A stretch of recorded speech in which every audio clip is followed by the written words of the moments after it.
الحمد لله وحده والصلاة والسلام على من لا نبي بعده أما بعد فأعوذ بالله من الشيطان الرجيم بسم الله الرحمن الرحيم يا أيها النبي إنا أرسلناك شاهدا ومبشرا ونذيرا وداعيا إلى الله بإذنه وسراجا منيرا صدق الله العظيم۔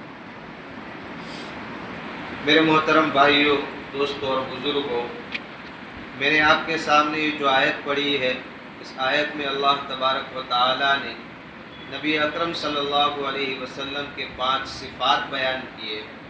چنانچہ اللہ فرماتے ہیں، اے نبی، ہم نے آپ کو بھیجا ہے شاہدن، گواہ بنا کر۔ پہلا وصف اللہ نے بیان کیا ہے شاہد، گواہی دینے والا۔ اس کی 2 صورتیں علماء نے لکھی ہے۔ پہلی صورت تو یہ ہے کہ نبی اکرم صلی اللہ علیہ وسلم اپنے امت کے جو افراد ہیں ان کے اعمال کی گواہی دیں گے۔ بعض روایتوں میں ہے کہ صبح اور شام روزانہ نبی علیہ السلام کے سامنے اعمال پیش کیے جاتے ہیں، اور بعض روایتوں میں ہے کہ ہفتے میں 1 دن امتیوں کے اعمال نبی کے سامنے پیش کیے جاتے ہیں۔ تو اس اعمال کو جاننے کی وجہ سے کل قیامت میں نبی علیہ السلام گواہی دیں گے۔ اور اس کی دوسری صورت جس کو اللہ تعالیٰ نے دوسرے پارے میں بیان کیا ہے، لِتَكُونُوا شُهَدَاءَ عَلَى النَّاسِ وَيَكُونَ الرَّسُولُ عَلَيْكُمْ شَهِيدًا، کہ نبی علیہ السلام اس امت کے لیے گواہی دیں گے۔ بخاری شریف کی روایت ہے، لمبی روایت ہے، اس کا خلاصہ یہ ہے کہ حضرت نوح علیہ السلام کو اور ان کی امت کو بلایا جائے گا، اور حضرت نوح علیہ السلام سے پوچھا جائے گا کہ آپ نے اپنی امت تک احکامات پہنچا دیے تھے، اپنی ذمہ داری ادا کر دی تھی؟ تو حضرت نوح علیہ السلام فرمائیں گے کہ ہاں، میں نے ادا کر دی تھی۔ تو ان کی قوم انکار کرے گی اور کہے گی کہ ہمارے پاس کوئی ڈرانے والا نہیں آیا ہے، ہمیں کوئی بتانے والا نہیں آیا ہے۔ تو حضرت نوح علیہ السلام کے پاس سے گواہ مانگے جائیں گے کہ اگر آپ نے احکام پہنچائے ہیں، آپ نے لوگوں کو بتایا ہے تو گواہ پیش کرو۔ تو حضرت نوح علیہ السلام اس امت کو پیش کریں گے، امت محمدیہ کو، کہ یہ لوگ گواہ ہیں۔ تو حضرت نوح علیہ السلام کی قوم اشکال کرے گی کہ یہ تو ہمارے زمانے میں تھے نہیں، یہ تو بہت بعد میں آئے ہیں، ان کو کیسے پتہ چلا؟ لہٰذا ان کی بات معتبر نہیں ہوگی، تو بہت بعد کے لوگ ہیں، ہمارے زمانے کے لوگ ہونے چاہیے، یہ بہت بعد میں آئے ہیں۔ تو اس امت کو بلایا جائے گا اور پوچھا جائے گا کہ آپ تو بہت بعد میں آئے ہیں، آپ کو کیسے پتہ چلا؟ تو یہ امت یعنی ہم سب اس وقت کہیں گے کہ اللہ کے سچے نبی، آپ کے سچے نبی نے ہمیں بتایا ہے کہ نوح علیہ السلام نے اپنی قوم کو دعوت دی۔ پھر نبی علیہ السلام کو بلایا جائے گا، اور پھر آپ علیہ السلام گواہی دیں گے کہ ہاں، میں نے اپنی امت کو بتایا تھا کہ نوح علیہ السلام نے دعوت دی تھی۔ تو اس کی دوسری صورت یہ ہوئی کہ حضرت نبی اکرم صلی اللہ علیہ وسلم اس امت کے لیے گواہی دیں گے کہ ہاں، میں نے نوح علیہ السلام اور دیگر انبیاء علیہ السلام کے بارے میں بتایا تھا۔ دوسرا وصف اللہ بیان فرماتے ہیں مبشرا، خوشخبری دینے والے۔ جو لوگ ماننے والے ہیں، اطاعت کریں گے، تو ان کو نبی علیہ السلام خوشخبری دیتے ہیں کہ اللہ تعالیٰ جنت عطا فرمائیں گے اور وہاں نعمتیں عطا فرمائیں گے، اور اللہ تعالیٰ کی رضامندی حاصل ہوگی۔ وَنَذِيرًا، اور تیسرا وصف ہے نذیر، ڈرانے والا۔ جو نہیں مانتے ہیں، دین کی باتوں کو قبول نہیں کرتے ہیں، تو ان کو ڈراتے ہیں کہ اللہ کا عذاب سخت ہے، ڈرتے رہو، اگر نہیں مانو گے تو سخت عذاب بھگتنا پڑے گا، دنیا میں بھی عذاب آ سکتا ہے اور آخرت میں تو سزا ملنا یقینی ہے۔ اللہ تبارک و تعالیٰ نے دونوں وصف بیان کیے ہیں، اس لیے کہ صرف بشارت اور بشارت ہی ہو، خوشخبریاں ہی سنائی جائے تو پھر آدمی لاپرواہ ہو جاتا ہے۔ جیسے بہت سارے کہتے ہیں اللہ غفور الرحیم ہے، کرو گناہ، تو صرف ایک طرف ہی دیکھا جائے اور بشارت خوشخبریاں ہی سنائی جائے تو آدمی لاپرواہ ہو جاتا ہے، جرری ہو جاتا ہے، اور صرف نفرت کی باتیں سنائی جائے، ڈر کی باتیں سنائی جائے، ڈر کی باتیں سنائی جائے، یہ سزا ہوگی، یہ ہوگا، یہ ہوگا، تو پھر طبیعت متنفر ہوتی ہے کہ یار اس میں تو بس سزا کی ہی باتیں۔ لیکن اللہ تبارک و تعالیٰ نے جب نبی علیہ الصلوۃ والسلام کو رسول بنا کر بھیجا تو دونوں باتوں کا حکم دیا اور دونوں ذمہ داری عطا کی کہ آپ بشیر بھی ہے، بشارت دینے والے بھی ہیں، تاکہ ماننے والوں کا حوصلہ بڑھے، اور آپ ڈرانے والے بھی ہیں تاکہ نہ ماننے والے چوکنا ہو جائے۔ تو اللہ فرماتے ہیں نبی عبادی انی انا الغفور الرحیم، اے پیغمبر میرے بندوں کو بتا دو کہ میں بہت بڑا بخشنے والا اور بہت زیادہ رحم کرنے والا ہوں۔ لیکن ساتھ میں دوسری آیت میں یہ فرمایا وَأَنَّ عَذَابِي وَالْعَذَابُ الْأَلِيمُ، کہ میرا عذاب یہ بڑا دردناک اور خطرناک عذاب ہے۔ تو نبی علیہ الصلوۃ والسلام کے صفات میں یہ دو صفتیں جمع فرمائی ہیں۔ جب حضرت معاذ بن جبل رضی اللہ تعالیٰ عنہ اور حضرت علی رضی اللہ تعالیٰ عنہ کو یمن کی طرف گورنر بنا کر بھیجا تو اس وقت نبی علیہ الصلوۃ والسلام نے ان کو یہ نصیحت کی تھی بشرا ولا تنفرا، کہ خوشخبریاں سنانا، زیادہ نفرتیں مت پھیلانا اور ڈر کی باتیں زیادہ مت بتانا۔ اور دوسری نصیحت یہ فرمائی تھی یسرا ولا تعسرا، آسانی کا معاملہ کرنا، لوگوں کو سختی میں مت ڈالنا، یعنی لوگوں کے ساتھ وہ معاملہ کرنا، لوگوں کو وہ احکامات اور وہ باتیں دینا جس میں ان کے لیے زیادہ سے زیادہ آسانی ہو۔ تو تیسرا وصف ہوا نذیراً، کہ اللہ کے عذاب سے ڈرانے والے بھی ہے، وداعیاً الی اللہ بإذنہ، اور چوتھا وصف ہے اللہ کی طرف دعوت دینے والے ہیں بإذنہ، اس کے حکم سے۔ اللہ نے آپ کو یہ ذمہ داری دی ہے، یہ حکم دیا ہے، اس کی وجہ سے نبی اکرم صلی اللہ علیہ وسلم اللہ کی طرف دعوت دیتے ہیں، لوگوں کو بلاتے ہیں، اللہ کے وجود کے بارے میں بتاتے ہیں کہ اللہ موجود ہے، پھر اللہ کی وحدانیت کے بارے میں کہ ایک ہی اللہ ہے، اور پھر اس کی عبادت کی طرف لوگوں کو دعوت دیتے ہیں۔ تو اللہ کے وجود کی دعوت دینا یہ بھی نبی علیہ الصلوۃ والسلام کی ذمہ داریوں میں سے ہے، اور آپ لوگوں کو اللہ کی دعوت دیتے ہیں، اللہ کی طرف بلاتے ہیں۔ ایک دہریہ تھا، شیخ فرید الدین عطار رحمۃ اللہ علیہ کی ایک کتاب ہے حکایت لطیف، اس میں انہوں نے حکایت لکھی ہے، بڑی سمجھنے والی حکایت ہے۔ تو ایک زمانے میں دہریہ تھا، اس نے علماء کو بہت پریشان کر رکھا تھا، حتیٰ کہ مسلمان بھی پریشان تھے۔ اس نے کہا تھا کہ میرے 3 چیلنج ہے، 3 سوال ہے، اگر اس کے جواب دے دو تو پھر میں مسلمان ہونے کے لیے تیار ہوں۔ پہلا سوال یہ ہے کہ مسلمان کہتے ہیں کہ اللہ موجود ہے، تو دکھاؤ کہاں اللہ موجود ہے، مجھے سمجھا دو۔ دوسرا سوال کہ سب کچھ اللہ کے کرنے سے ہوتا ہے، تو پھر جو لوگ گناہ کرتے ہیں ان کو سزا نہیں ہونی چاہیے، اچھے کام بھی اللہ کی طرف سے ہوئے اور برے کام بھی اللہ کی طرف سے ہوئے، تو سارے کام تو اللہ کی طرف سے ہوتے ہیں، پھر لوگوں کو سزا کیوں ہوتی ہے؟ اور تیسرا سوال یہ تھا کہ مسلمان کہتے ہیں کہ اللہ تعالیٰ شیطان کو جہنم میں ڈالیں گے اور سزا دیں گے، تو جہنم میں بھی آگ ہے اور شیطان بھی آگ کا بنا ہوا ہے، تو آگ کو آگ میں ڈالنے سے تھوڑی تکلیف ہوتی ہے، تو سزا کہاں ہوئی؟ خیر یہ 3 سوالات تھے۔ علماء کے مجمع میں جا کر بھی وہ چیلنج کرتا تھا کہ ان 3 سوالات کے جواب مجھے بتا دو۔ اب وہ دہریہ تھا، اللہ کو بھی نہیں مانتا تھا، بس وہ کہتا تھا کائنات تو ویسے ہی پیدا ہو گئی، تو کیسے سمجھایا جائے؟ خیر بہت پریشان کر رکھا تھا۔ ایک مرتبہ اس کا گزر ہوا ایک فقیر کے پاس سے، ایک درویش کے پاس سے، اس کے سامنے بھی وہی باتیں رکھی، تو درویش نے کوئی جواب نہیں دیا، اور قریب ایک پتھر تھا، پتھر اٹھا کر اس کے سر میں مارا اور سر پھوڑ دیا۔ اب یہ آدمی بھاگا اور سیدھا قاضی صاحب کے پاس چلا گیا، مقدمہ دائر کیا کہ میں نے تو صرف سوالات کیے ہیں اور اس نے مجھے پتھر مارا، لہذا مجھے انصاف چاہیے۔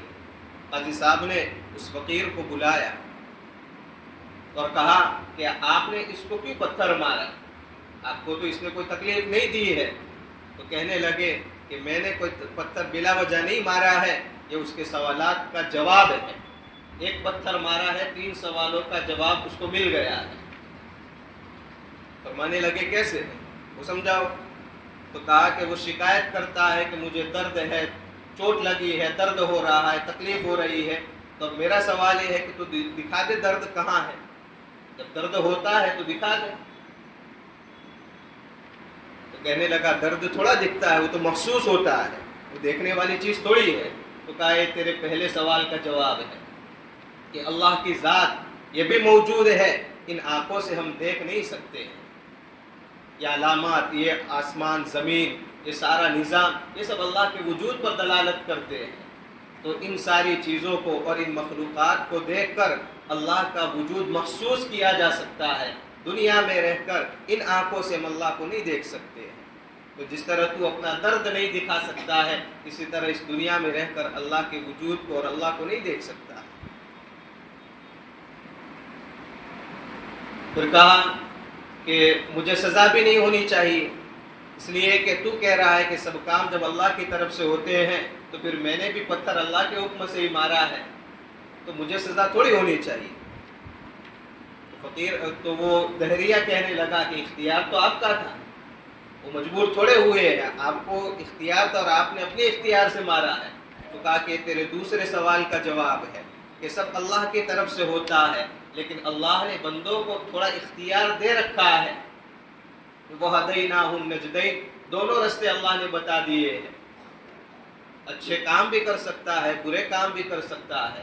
تو انسان کو اللہ نے جو اختیار دیا ہے، اس اختیار کو وہ صحیح استعمال کرے گا، اللہ اس کو انعام دے گا، اور اگر وہ اس اختیار کو غلط استعمال کرے گا تو پھر اس کو سزا دی جائے گی۔ اور تیرے تیسرے سوال کا جواب یہ ہے کہ پہلے یہ بتا کہ انسان کس سے بنا ہے؟ کہا مٹی سے بنا ہے، اور میں نے تجھے کیا مارا؟ کہا وہ مٹی کا ڈھیلا مارا ہے۔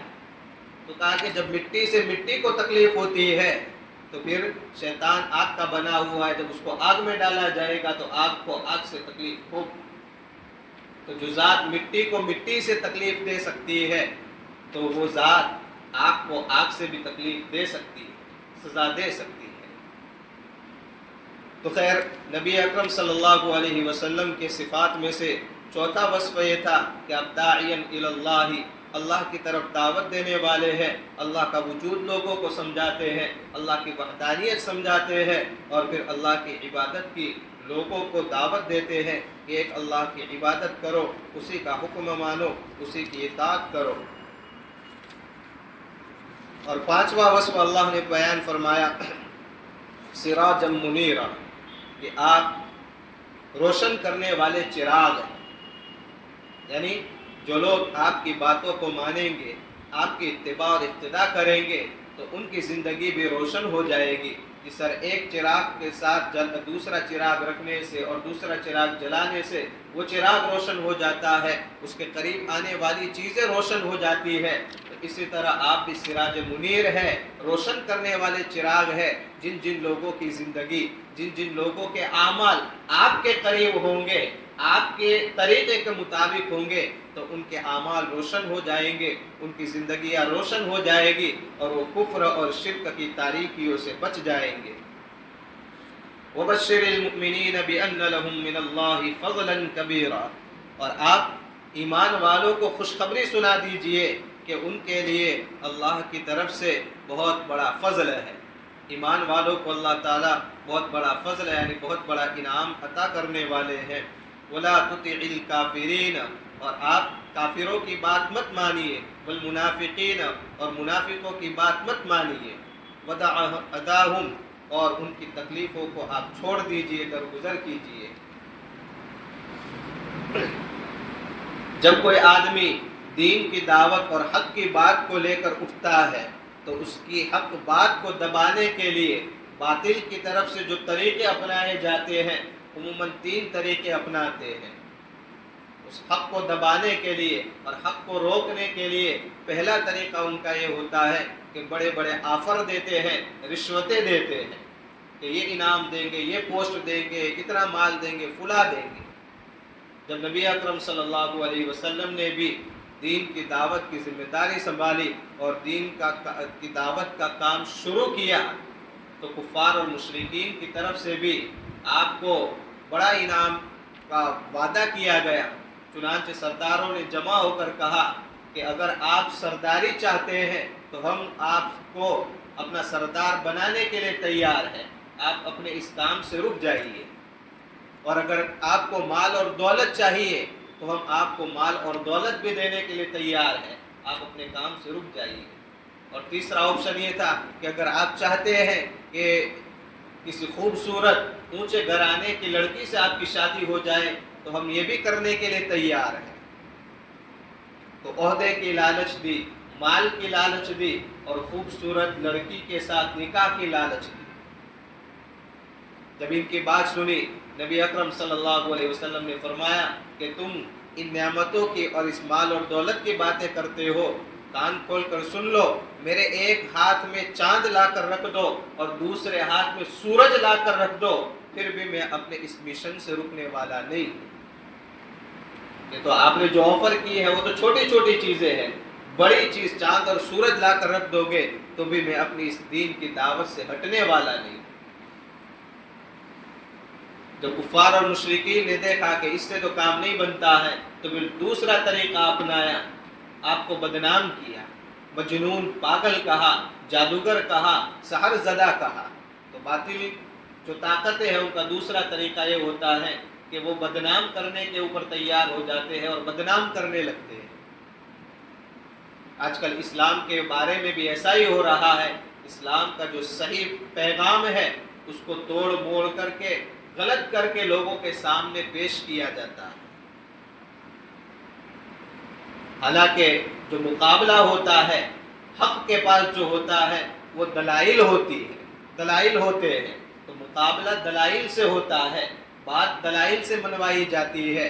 لیکن باطل کے پاس دلائل نہیں ہوتے ہیں تو یہی وہ دو تین طریقے اپناتے ہیں کہ دوسرا طریقہ بدنام کرتے ہیں۔ تو کفار اور مشرکین نے بھی نبی اکرم صلی اللہ علیہ وسلم کو بہت بدنام کیا، جادوگر کا، پاگل کا، لوگوں کو آپ سے روکا کہ ان کے پاس مت جائیے، یہ تو لوگوں کو تم کو بھی جادو کر ڈالیں گے۔ اس کے بعد تیسرا طریقہ اپنایا جاتا ہے، طاقت کا استعمال کیا جاتا ہے، دباؤ ڈالا جاتا ہے، تکلیفیں دی جاتی ہیں۔ نبی اکرم صلی اللہ علیہ وسلم کے ساتھ بھی تیسرا طریقہ بھی اپنایا گیا کہ آپ کو سزائیں دی گئی، تکلیفیں دی جانے لگی، آپ راستے سے گزرتے، آپ کے اوپر کچرا ڈالا جاتا، سدے میں جاتے، آپ کے سر مبارک کے اوپر اونٹ کی اوجڑی رکھ دی گئی۔ آپ کے ماننے والے صحابہ ہیں ان کو طرح طرح کی تکلیفیں دی گئی۔ ان تکلیفوں سے بھی انہوں نے دیکھا کہ رکنے والے نہیں ہیں تو پھر آخر میں انہوں نے فیصلہ کیا کہ ہم سب مل کر ان کو قتل کر دیتے۔ تو باطل کا تیسرا طریقہ ہوتا ہے کہ وہ قوت اور طاقت آزماتا ہے کہ ہم قوت اور طاقت کے ذریعے حق کو دبا ڈالیں گے۔ اس آیت میں اللہ تبارک و تعالی نے نبی اکرم صلی اللہ علیہ وسلم کو فرمایا کہ اگر حق بات کو روکنے کے لیے، حق بات کی دعوت دینے میں یہ لوگ آپ کو منع کریں، دین کا حکم پہنچانے کے سلسلے میں لوگ رکاوٹ بنے، مذاق اڑائے، آپ ان کی پرواہ مت کیجیے اور ان کی باتوں کو مت مانیے۔ وَلَا تُطِعِ الْكَافِرِينَ وَالْمُنَافِقِينَ، کہ آپ کافروں کی باتوں کو بھی مت مانیے اور منافقین کی باتوں کو بھی۔ کون سی بات ہے؟ وہی دین کے کام کو چھوڑنے کی اور دین کے احکام کو چھپانے کی اگر یہ باتیں آپ کے سامنے رکھتے ہیں تو ان کی باتیں آپ مت مانیے۔ وَدَعَ أَذَاهُمْ، اور ان کی طرف سے جو تکلیفیں پہنچائی جاتی ہے، جو سزائیں اور پریشانیاں پہنچائی جاتی ہے، آپ ان کو چھوڑ دیجئے، یعنی درگزر کیجئے اور ابھی اس کا انتقام اور بدلہ مت لیجئے۔ وَتَوَكَّلْ عَلَى اللَّهِ، اور اللہ پر بھروسہ کیجئے۔ ان کی باطل طاقتوں سے ڈرنا نہیں ہے بلکہ بھروسہ اللہ کی ذات کے اوپر کرنا ہے۔ وَكَفَى بِاللَّهِ وَكِيلًا، اور اللہ تعالیٰ کافی ہے ذمہ دار اور حافظ ہونے کے اعتبار سے، یعنی اللہ تعالیٰ کافی ہے اور آپ کی حفاظت کرنے والا ہے، اس لیے آپ کو پریشان نہیں ہونا ہے۔ اللہ تعالیٰ آپ کی حفاظت کرے گا اور آپ کو پریشانیوں سے بچا ڈالے گا۔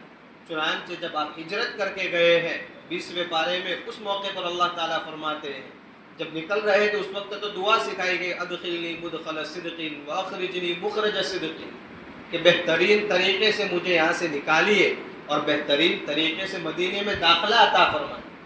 حالانکہ اس وقت کے حالات کو دیکھیں گے تو جان بچانے کا خطرہ تھا، اور دعا سکھائی گئی کہ بہترین اور شاندار طریقے سے مجھے یہاں سے نکالے۔ اور 20ویں پارے میں اللہ فرماتے ہیں ان الذی فرض علیک القرآن لرادک الی معاد، کہ جس ذات نے آپ کے اوپر قرآن کو فرض کیا ہے، قرآن کی ذمہ داری ڈالی ہے، وہی ذات آپ کو واپس لائے گی۔ تو ابھی آپ بھلے نکالے جا رہے ہیں، چھپ چھپ کر جا رہے ہیں، جان بچانے کا خطرہ ہے، لیکن ایک وقت آئے گا کہ اللہ تعالیٰ آپ کو پھر واپس مکہ میں آپ کو پہنچائے۔ تو ہمارے لیے یہ سب سمجھنا آسان ہے، لیکن جب ابتدائی حالات ہم دیکھتے ہیں اور قرآن کی بشارتوں کو دیکھتے ہیں، اللہ کے وعدوں کو دیکھتے ہیں، تو انسانی عقل حیران ہو جاتی ہے، اور وہی اللہ کے وعدے پورے ہوتے ہیں۔ فتح مکہ کے موقع پر آپ بڑی شان سے مکے میں داخل ہوئے ہیں۔ تو خیر، اللہ فرماتے ہیں کہ آپ اللہ کے اوپر بھروسہ کیجئے، اور اللہ تعالیٰ آپ کی حفاظت کرنے کے لیے کافی ہے، اللہ آپ کی حفاظت کرے گا۔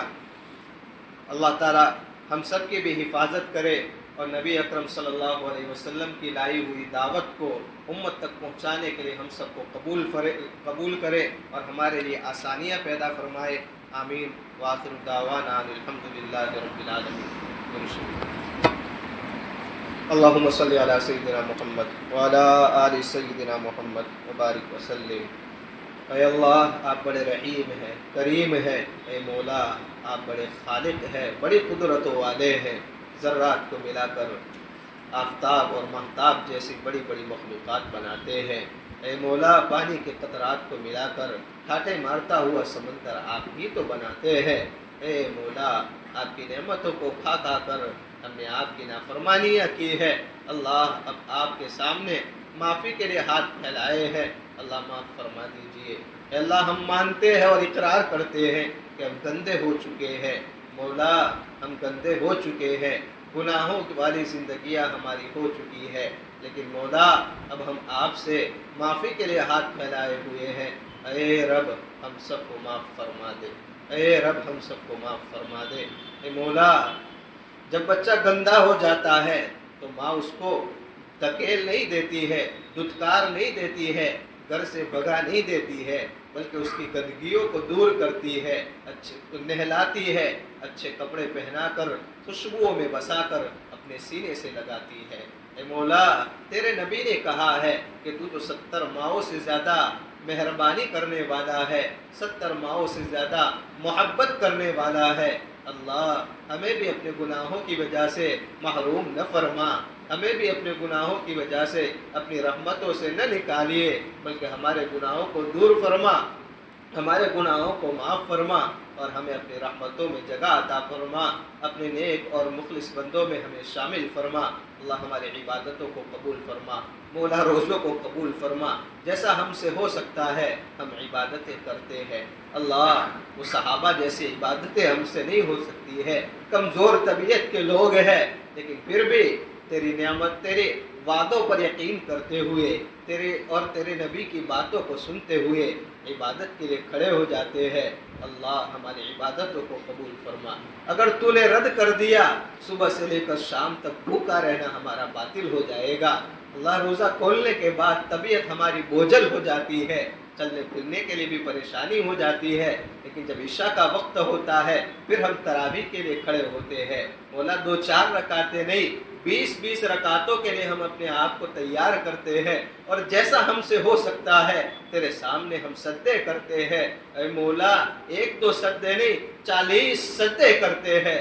اے مولا، مبارک مہینہ ہے، رحمتوں والا اور برکتوں والا مہینہ ہے، اور ہم 40 مرتبہ ایکسٹرا پیشانی تیرے سامنے جھکاتے ہیں۔ اللہ، ہم سب کی مغفرت فرما، اللہ ہم سب سے راضی ہو جا، اللہ ہم سب سے راضی ہو جا، ہماری دنیا اور آخرت کو بنا دے۔ اللہ، چین اور سکون والی زندگی عطا فرما، دنیا کی نعمتیں بھی عطا فرما، آخرت کی نعمتیں بھی عطا فرما، قبر کی تکلیفوں کو دور فرما، محشر کی رسوائیوں سے ہماری حفاظت فرما۔ مولا، چین اور سکون والی زندگی عطا فرما۔ اے اللہ، ہمارے والدین، اساتذہ کرام، اور تمام معاونین اور محسنین اور جن لوگوں نے دعا کے لیے کہا ہے، جن کا ہم پر حق ہے، ان سب کی جائز تمناؤں کو پوری فرما، سب کی تکلیف اور پریشانیوں کو دور فرما، ہم سب کی تکلیف اور پریشانیوں کو دور فرما، ہم سب کی جائز مرادوں کو پوری فرما۔ اے مولا، اس بستی پر تو لاکھوں رحمتیں نازل فرما، خصوص برکتیں نازل فرما، یہاں کے لوگوں کے گھروں میں، دلوں میں ایمان پیدا فرما، گھروں میں ایمان والا ماحول پیدا فرما، دینداری والا ماحول پیدا فرما، نسلوں میں علماء ربانیین پیدا ہو، ایسے فیصلے فرما۔ تیرے دین کے داعی اس امت کے لیے غم کھانے والے، اس امت کے لیے راتوں میں ہاتھ اٹھا کر تیرے سامنے رونے اور گڑ گڑانے والے افراد پیدا ہو، ایسے فیصلے فرما۔ اللہ پورے عالم میں ہدایت کی ہوا چلا دے۔ مولا، اسلام کو غلبہ عطا فرما، مسلمانوں کو اپنی ذمہ داری کا احساس عطا فرما۔ تو نے ایمان دیا ہے، شاندار اسلام اور مذہب دیا ہے، ہمیں اس پر فخر ہے، لیکن اس پر عمل کرنے کے لیے بھی توفیق عطا فرما۔ ایک عملی نمونہ بنا، بہترین مسلمان بنا کہ لوگ دیکھ کر اسلام سے مانوس ہو جائے، ایسا مسلمان بننے کی ہمیں توفیق عطا فرما۔